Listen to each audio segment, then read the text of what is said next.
An Australian medical student is back home tonight after spending 43 days lost in the Himalayan mountains. James Scott arrived in Brisbane today. He survived bitterly cold temperatures in the Himalayas, eating only one chocolate bar and melted snow. He is now in intensive care. However, no details of his condition have been released.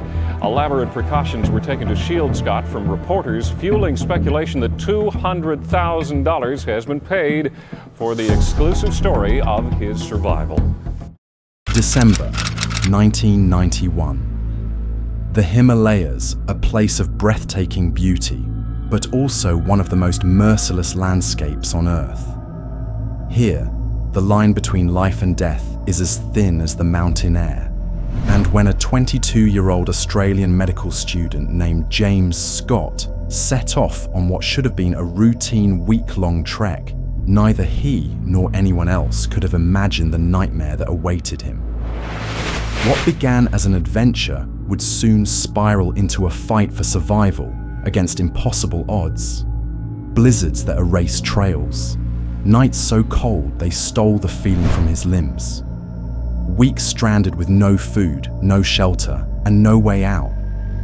This is the story of how one man endured the unendurable, how he faced starvation, frostbite, and even the jaws of a Himalayan predator, all while the world beyond those frozen peaks had already begun to give up hope. This is not just a tale of survival, it's a testament to the raw will to live. But be warned, what you're about to hear is not for the faint of heart. This is his story.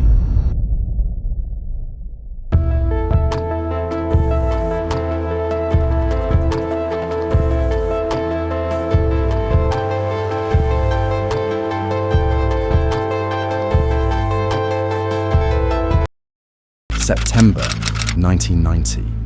James Scott, a bright-eyed medical student from Brisbane, Australia, sat at his desk and penned a letter that would alter the course of his life. Not to a friend or a lover, but to a hospital halfway across the world in Nepal, a kingdom hidden in the clouds, where the Himalayas scrape the sky and ancient traditions endure untouched by time. In the eyes of the world, Nepal was a land of hardship, one of the poorest nations on Earth, where medicine was scarce and suffering abundant. But for James, it was the answer to a calling.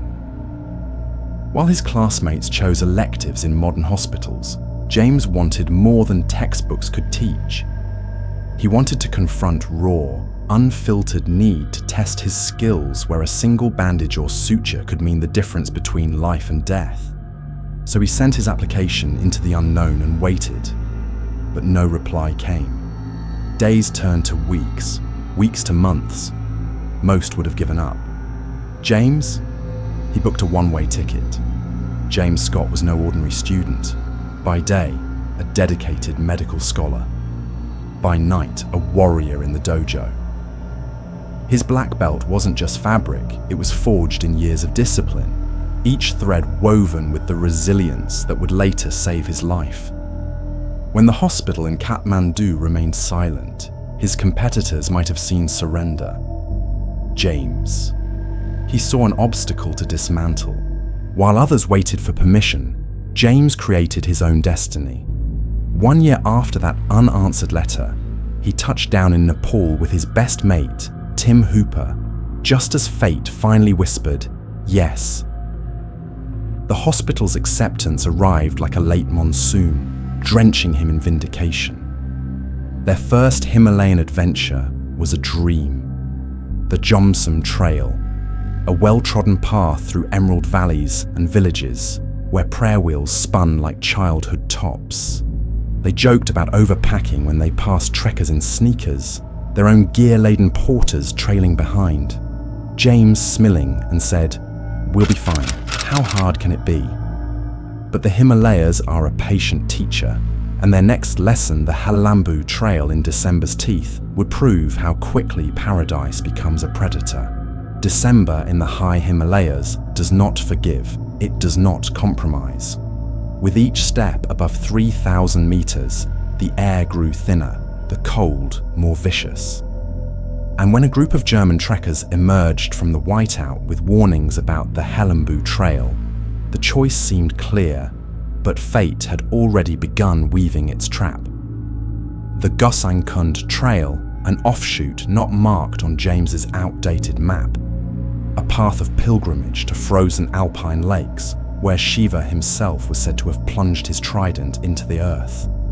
For 3 young men hungry for adventure, it was irresistible. For the mountains, it was simply prey.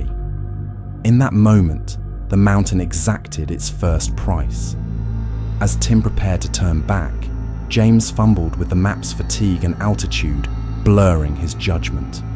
The wrong paper changed hands. The lighter stayed forgotten in a pocket. 2 small mistakes that would soon become life sentences. James panicked. Mark, can you hear me?" The storm had them now. In minutes, the world narrowed to a single brutal truth, visibility gone, tracks erased, the cold a living thing chewing through their gear. When James finally accepted Mark was lost to the whiteout, he turned back only to discover the trail had never existed at all. James's boot plunges through what seemed like solid ground, a hidden drift swallowing him to the knee. As he yanks free, reveals the horrifying truth: an endless, unbroken expanse of snow. No trail, no markers, no way home, no going forward, no going back. Only one impossible choice: climb or die. Core temperature, 32 degrees Celsius and dropping. Hypothermia's first gift, confusion. Second gift, the lethal urge to sleep. James fought both with a doctor's knowledge, stripping naked in minus 25 degrees Celsius winds, to rub his body raw with the towel. Agony now to avoid the forever sleep coming for him. Once strong and calloused from karate, now waxy and blue as drowned flesh. His medical scissors hover, trembling, before stabbing into the frozen tissue. Dark blood oozes sluggishly. He feels nothing. Day 17. The snow had stolen his feet first, then his hope. Now it came for his mind. The Himalayas have hierarchies. At this altitude, only 2 predators remained. One starving animal and one starving man. James murmuring, "Do it, finish it." In the meantime, Joanne went to see a llama whose mind strength is in another level. Joanne went inside and asked, "Please, where is my brother?" The llama closes his eyes. His fingertip strikes the paper like a judge's gavel, landing precisely on a blank triangle between 3 remote villages: Fidi, Gopte, Talu. No satellite imagery, no search grids, just divine certainty marking a spot no Western map even named. The rescuers scoffed, but Joanne saw truth in the llama's eyes. A place where cliffs hid men from God and helicopters alike. Search teams arguing over topographical charts. A grizzled pilot stabbing his finger at the llama's mark. Nothing there but vertical death. Joanne slamming her fist on the table. Fly it. After 43 days, they found James right where the llama showed in the map.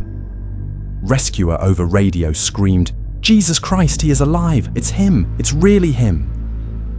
The llama's triangle held its prize. A man who by all laws of science should have been dead. A man who now had to learn how to live again. Rescuer said to James, "You're a god. No one survives here more than 10 days. If you came this far, thank you for watching this stunning incident. If you have a story suggestion, leave a comment. And if you want more tales of survival, subscribe. Thanks for watching. See you in the next one.